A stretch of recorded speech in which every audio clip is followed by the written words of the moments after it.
I want to take a trip down memory lane because I think there's some rewriting of what happened in the crisis. There's a lot of people who bought homes, and for lower income folks, that's their investment.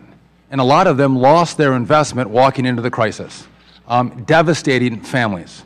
And I know we want to look to Wall Street, and there's blame there, but I think there's a little bit of revisionist history when we say, you know what, Fannie and Freddie didn't have anything to do with the crisis. Fannie and Freddie that allowed no doc loans, no income verification, allowing folks to buy homes they couldn't afford. And in Dodd-Frank, that was passed by my friends across the aisle, Fannie and Freddie weren't touched at all. Fannie and Freddie were the ones that were allowing folks in this room to get homes that they couldn't afford and they were hurt. Didn't touch them. The regulators had wild authority and power. They failed. And instead of taking a look at the regulation and the regulators, we've re-empowered regulators. And so no wonder that big banks after Dodd-Frank haven't gotten smaller. Big banks have gotten bigger. And the small community banks that I'm sure service a lot of the folks in this room and service folks in my community, they're going away. Big problem. I just had to get that off my chest. But a lot of exciting things to chat about you with Chair Yellen. But as the chairman of the Oversight Committee, I do have some concerns about your willingness to comply with our requests. We sent a letter in the Medley investigation and our oversight of the Fed asking you for information in regard to communication. No compliance.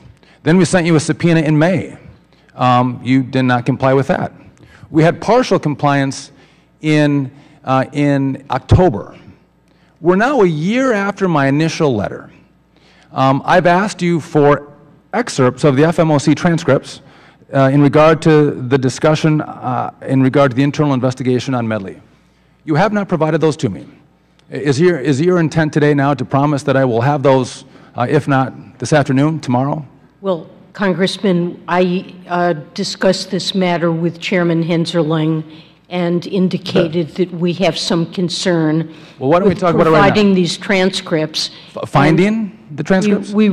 I said with providing transcripts, given their importance in monetary policy. So let me be clear. And I received a note back from Chairman Hensarling last night, quite late, indicating your response to that, and we will consider it and get back to you. No, I don't want you to consider it. And I think the chairman would agree with me that this is a conversation not about monetary policy. This is not market-moving stuff. This is about the investigation and the conversation of a leak inside of your organization. So this institution is entitled to those documents. Would you agree? I will get back to you with a formal answer. I believe that we have provided you that's not my question for with you, Chair Yellen. all relevant information.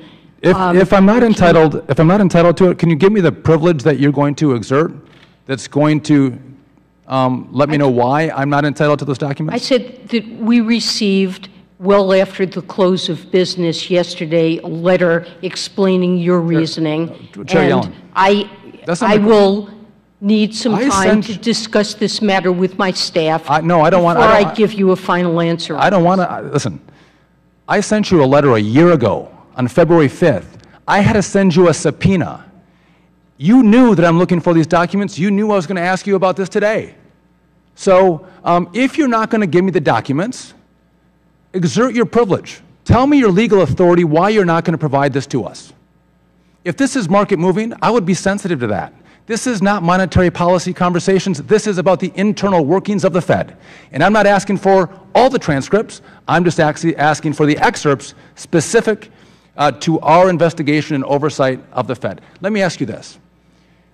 You get to oversee banks.